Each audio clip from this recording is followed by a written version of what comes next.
Welcome back everyone.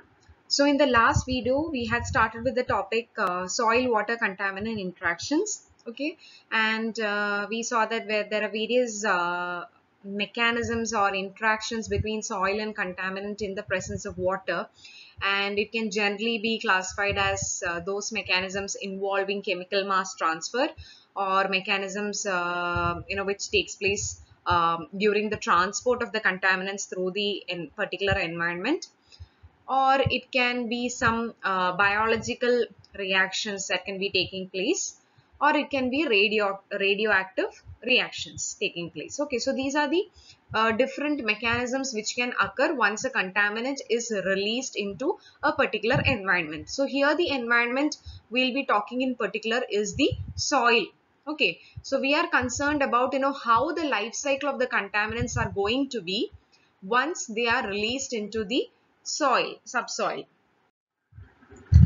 So basically we have seen few of the mechanisms such as sorption, then biological transformations and radioactive decay. We still have to cover a few more mechanisms related to the fate of the contaminants.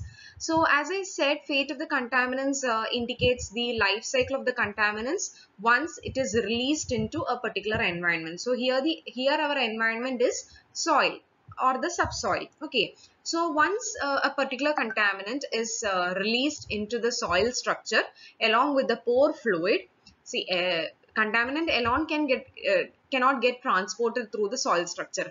The medium for transport is the pore fluid. So along with the pore fluid, the contaminant gets transported through the soil structure, and during this transportation several interactions can occur between the soil and the contaminants based on the chemistry that is existing or based on the environmental conditions that are favorable for for any sort of reaction or mechanism to take place. Okay, so during this cycle our interest of study is to determine how the contaminants are going, what is the nature of the contaminant for sure, and secondly how the contaminants are going to get distributed within this soil environment, and how far they are going to get transported, and whether they are going to reach the aquifers, where there's a possibility that they can reach the aquifers, because once it reaches the aquifers, so naturally it will join the water bodies. Okay, so then it has reached the target and your environmental impact happens there. Okay, so from the source to this target of this aquifer, how the contaminants are going to behave. Okay, how their life cycle is going to be. So that is what we are seeing as different mechanisms. So mainly what happens is that when the contaminants get transported along with the pore fluid, okay, so there is a certain amount of concentration, there is a certain amount of contaminant concentration within the pore fluid, which gets transported through along with the pore fluid, right? So during that transportation, there is a chance that this concentration can change. That is, the concentration at the source and the concentration reaching the target need not be the same, and that is because of the different interactions or mechanisms that are taking place between the soil and the contaminant. Okay, and one of the prominent reactions which actually will have an impact on the uh, change in contaminant concentration in the pore fluid is attenuation of the contaminants. So attenuation means the contaminant concentration is somehow getting reduced in the pore fluid, or it is somehow getting changed in the pore fluid. Now what could be the reasons for that change? Now so predominantly, as shown in this slide, the major changes in contaminant concentration happens either due to retention or retardation or dilution. Okay, so retention of contaminants. So how are these different from each other? So so when either of these processes take place in a general way, your contaminant concentration is getting changed in the pore fluid. Okay, so retention simply implies that irreversible sorption. Okay, so we know that sorption means the contaminants will be getting sorbed or attached onto the surface of the soil depending upon the chemistry that is existing between both of them. Okay, so it will get sorbed onto the soil, and if it is a very strong chemical bond that is existing between the soil surface and the contaminant, then there is no way that the contaminant can get detached from the soil surface during any time of its cycle. Okay, so in future it will not get detached from the soil surface because of that strong chemical bond formed between the soil surface and the contaminant. So that is exactly what retention implies. So once the contaminants are retained by the soil surface, that means that much amount has been reduced, or that much amount of contaminant concentration has been reduced from the pore fluid. Okay, so basically during the process of retention, that is during the transportation of the contaminants along with the pore fluid, at different stages, if the contaminants are getting retained by the soil on the soil surface, then that means the concentration of the contaminants is getting reduced with time. Okay, so ultimately the contaminant concentration reaching the target or reaching that aquifer will be considerably low. Okay, so that is what is called as retention. Retention implies that irreversible sorption that takes place, due to which the contaminant concentration reaching the target will be considerably reduced from that at the source. Okay, whereas retardation means that reversible sorption which can take place, that is during the transportation of the contaminants along with the pore fluid, some contaminants can get retarded. Okay, that is that they can get absorbed onto the soil surface, but this adsorption is happening due to a weak bond which is formed between the soil surface and the contaminant. So due to which sooner or later there is a chance that these contaminants can get detached from the soil surface. Okay, so even if it gets retarded for some time, even if the contaminant transport is retarded for some time by absorbing onto the soil surface, but sooner or later, okay, the contaminant joins back the pore fluid. Okay, because of that weak physical bond formed between the soil surface and the contaminant. So what happens? Whatever concentration had to reach the target will definitely reach, but with a much delayed period of time. Okay, maybe it will not happen within the time that it was supposed to be, or not at a faster pace, but with a delayed period of time the contaminants will join back the pore fluid and reach the target. Okay, so that is what is meant by retardation. In retardation, the contaminants will get arrested by the soil surface for a period of time, but because of the weak bond formed, sooner or later the contaminants can get detached, and it will join the pore fluid concentration. Okay, so at the target level also, whatever contaminant concentration had to reach will reach the target. So that is how retention is different from retardation.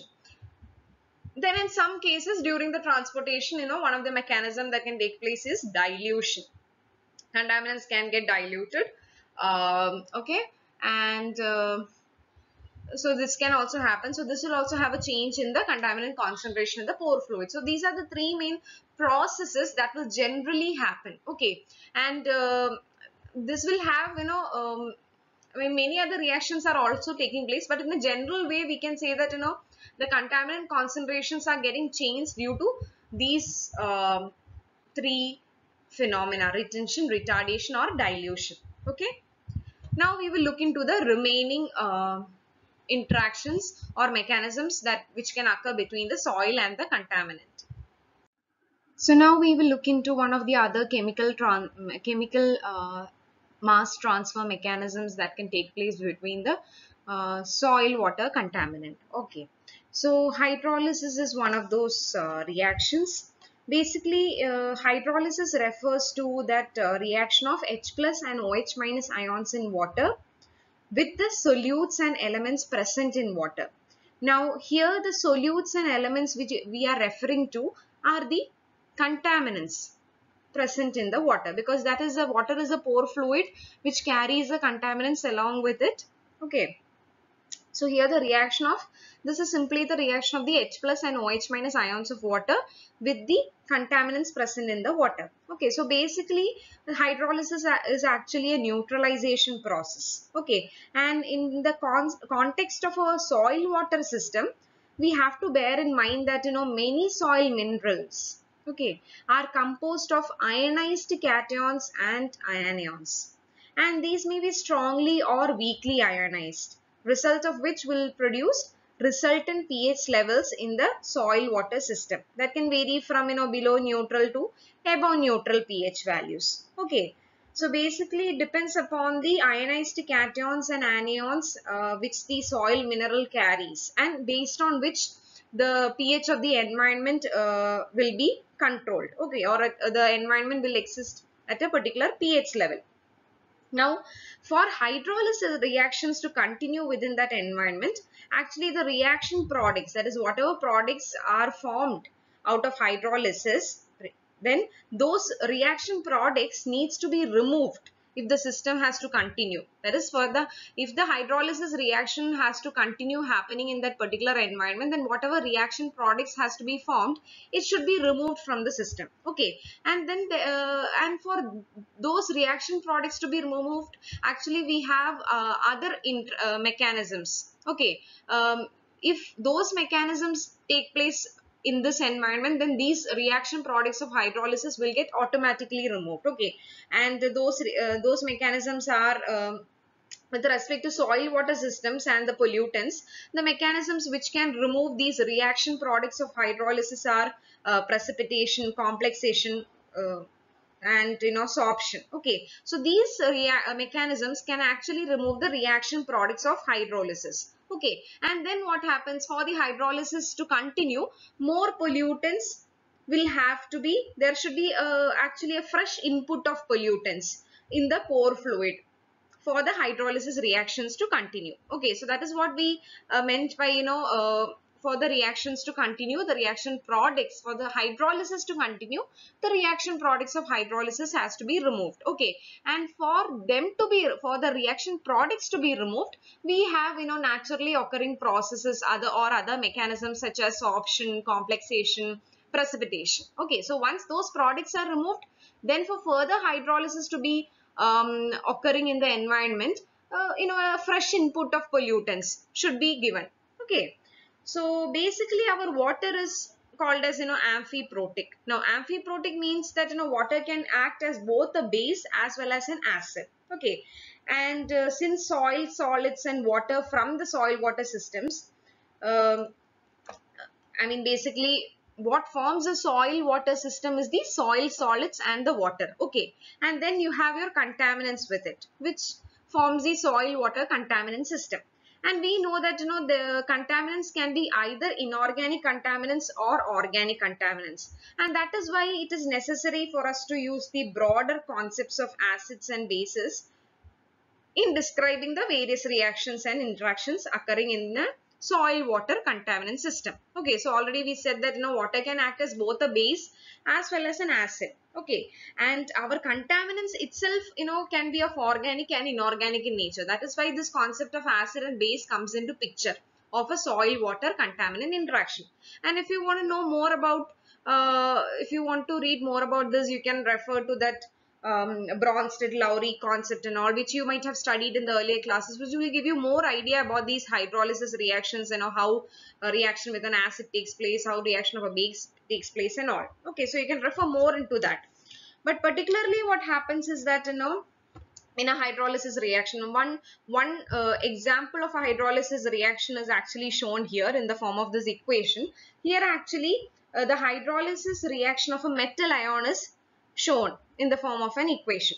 So there are many factors which actually influence these type of reactions. Okay, so those factors are pH of the active system, then type, concentration and oxidation state of the metal cations, then the redox environment, and obviously the temperature. So these are the factors which will control these hydrolysis reactions, okay, in a particular environment. And obviously the conditions favorable for hydrolysis are high temperatures, low organic contents, low pH values, and low redox potentials. Okay, so these are the conditions which are favorable for a hydrolysis reaction to properly take place. Now, in addition to hydrolysis of metal ions, actually hydrolysis, they actually form an important, it can be an important reaction in the process of biodegradation as well. Okay, that is, if a particular contaminant has to be subjected to biodegradation, then hydrolysis can help in that. That is, we have seen in our earlier video that mostly these organic molecules or organic contaminants are susceptible to biodegradation. So here how a hydrolysis will help you is that if you have a molecule containing a halogen, okay, okay, and through the process of hydrolysis, what happens is that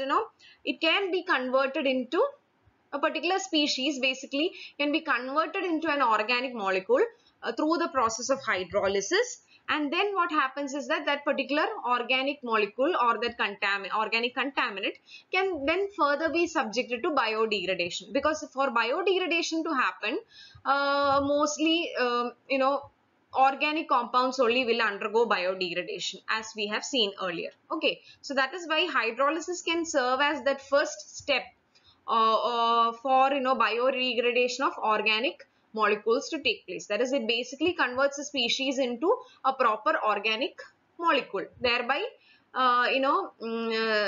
making it susceptible for biodegradation. Okay, so this is the whole process of hydrolysis. So our next mechanism is redox reaction, or we can even call it as reduction oxidation reactions. Okay, so basically this redox reactions, it involves the transfer of electrons between the reactants. Okay, now in addition to the considerations that we had given for acid base reactions in the soil water contaminant system, it is also important for us to note that the pore water in soils, they provide the medium for these redox reactions. Okay, now these redox reactions can either be biotic or it can be abiotic. Okay, and mainly it is our microorganisms who play a very significant role in catalyzing these redox reactions. Okay, so basically for the growth of this bacteria or microorganisms, they usually utilize these energy extracted from redox reactions. Okay, so in addition to catalyzing those reactions, they are also getting the energy for their own growth, okay, from those reactions. And these reactions mainly involve molecular oxygen, soil organic matter, and the organic chemicals. Okay, so basically the since these redox reactions, they involve the transfer of electrons between the reactants in play, the activity of the electron in that chemical system, it plays a very significant role. Okay, now basically these reactions takes place to establish a greater stability in the outermost electrons of the reactants. Okay, that is the outermost electrons in the outermost shell of the substances. So as I said, redox reactions are basically the transfer of electrons between the reactants in the particular environment. Okay, and the ultimate aim is to establish stability for the electrons in the outermost shell of these reactants. Okay, so that is why this redox reaction takes place, or ultimately that is what happens.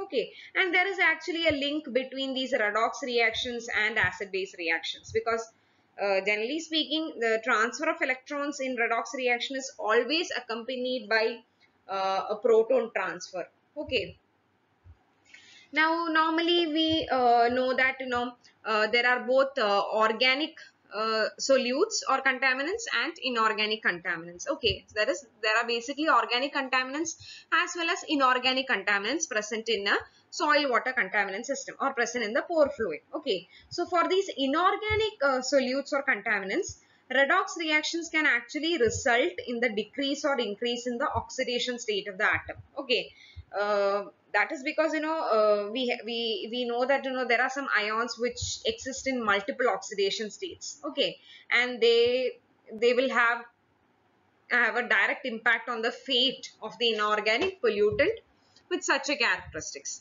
Okay, whereas in the case of organic chemical pollutants, The effect of redox reactions are either through the gain or loss of electrons in that system.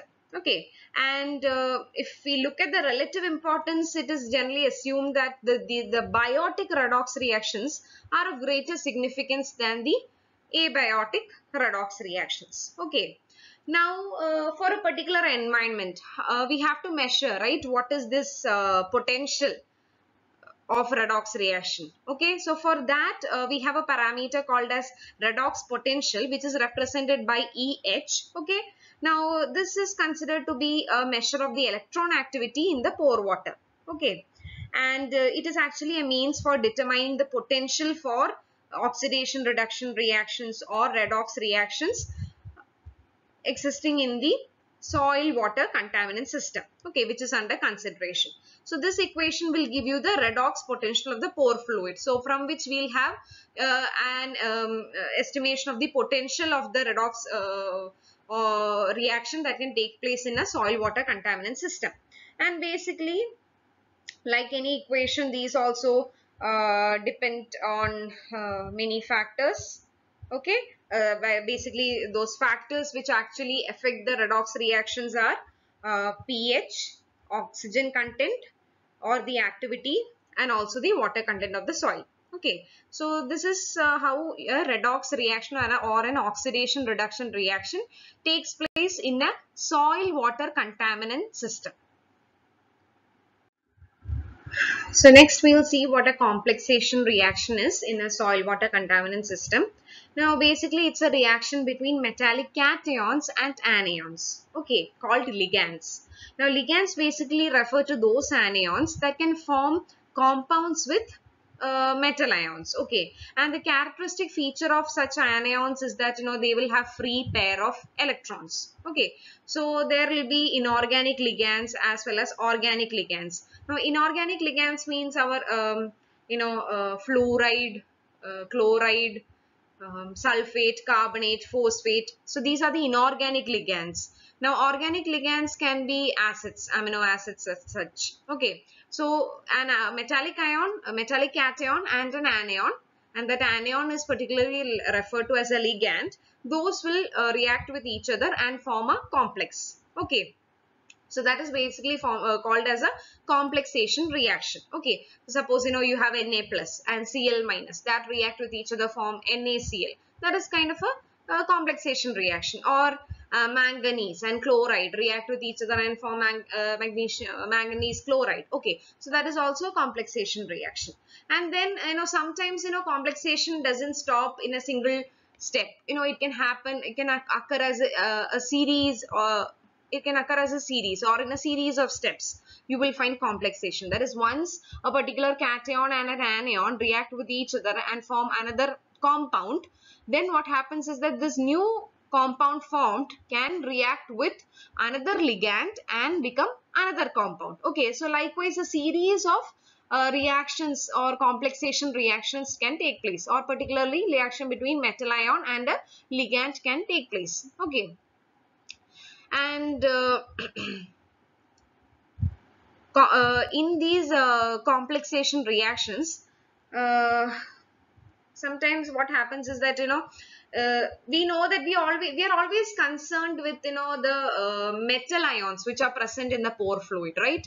So we are always concerned, we always keep a tab on how much is the concentration of metal ion reaching the downstream or reaching the target. But we also need to make sure that we keep an account of these metal complexes, these complexes which are formed, these compounds which are formed out of complexation. Okay, because sometimes if we don't keep an account of these complexation products, then we'll actually be overestimating the amount of metal ion concentration that goes into the downstream part. Okay, so that is why we have to keep a tab on the complexes formed out of the complexation reaction. Okay, so now next we'll move on to the next type of mechanism. So next we'll be discussing about dissolution and precipitation reactions which take place in a soil water contaminant environment. So basically dissolution refers to that dissolving of a contaminant in a particular pore fluid. Okay, and if water is our pore fluid, then water is actually called as a universal solvent. In water you will find that many of the minerals, many of the elements can get dissolved. Okay, and these equations actually indicate the dissolution of minerals such as quartz and kyanite in water. Okay, so this is just to show that solubility power of water. Okay, so in dissolution you will have your contaminants dissolved in a particular pore fluid, and it happens at a particular pH which prevails in that microenvironment. Okay, now pH is a very important factor which controls both the dissolution as well as the precipitation, because see, for every contaminant there is a solubility limit. Okay, so with increase in pH, normally that solubility of that contaminant reduces and it reaches a minimum value, and thereafter with further increase in pH, the solubility is found to increase. Okay, so generally once its solubility limit is exceeded, then dissolution will not happen. Then what happens is the precipitation. Okay, so mostly under slightly alkaline conditions, precipitations of heavy metals as hydroxides and carbonates will occur, and these precipitation processes are mostly associated with heavy metal pollutants. So it will actually result in the formation of a new substance in the pore water by itself, or it will exist as a precipitate which is attached to the soil solids. Okay, so we can call precipitation process as a reverse process of dissolution, wherein you are bringing back the dissolved elements out of the solution. Okay, and again there are many factors which influence the formation of precipitates, and that includes the pH of the soil and the pore water, the type and concentration of the heavy metals, the availability of the inorganic and organic ligands, and obviously the precipitation pH of the heavy metal pollutants. Okay, so this is what the reaction of this is how the reaction of dissolution and precipitation take place in a soil water contaminant environment. So our last mechanism involving chemical mass transfer between the soil and the contaminant is exsolution and volatilization. See, there are a lot of volatile contaminants, volatile organic contaminants which are present beneath the or within the subsoil. And ultimately these volatile contaminants can pave their way into the atmosphere. So we need to have a thorough knowledge about their exsolution and volatilization processes that can take place. Okay, and exsolution simply refers to, mineralogically speaking, that is initially an homogeneous solid solution will have the capability to exist in two different crystalline mineral states, okay, without any change in the material. Okay, so that is what is called as exsolution. Now in this process actually, so as I said, this is a mass transfer mechanism which mostly takes place between the gaseous and the liquid phase, or gaseous and the solid phase. Okay, and here basically we'll be removing the mass from the pore fluid to gaseous phase. Okay, that is if volatile contaminants, volatile organic contaminants are present, we can remove the mass from the pore fluid to gaseous phase. Okay, but for removing them into gaseous phase, that mainly depends upon the vapor pressure or the pressure of this gaseous phase. Okay, so that is vapor pressure of the gaseous phase with respect to the liquid and solid at a particular temperature, that governs this volatilization process. Okay, so in general it is the removal of mass from the pore fluid to gaseous phase. Okay, now this actually marks the end of all the chemical transfer mechanisms, and we have also covered the biological reaction degradations or transformations of pollutants, as well as radioactive decay of pollutants. Okay, and there are three other topics which are to be covered right now, which we'll be covering in in our later classes. Okay, so those three topics are advection, diffusion and dispersion. Those three topics are related to the transport of contaminants through the soil structure. Okay, so we'll cover those topics, that is advection, diffusion and dispersion, in the later classes. So thank you all.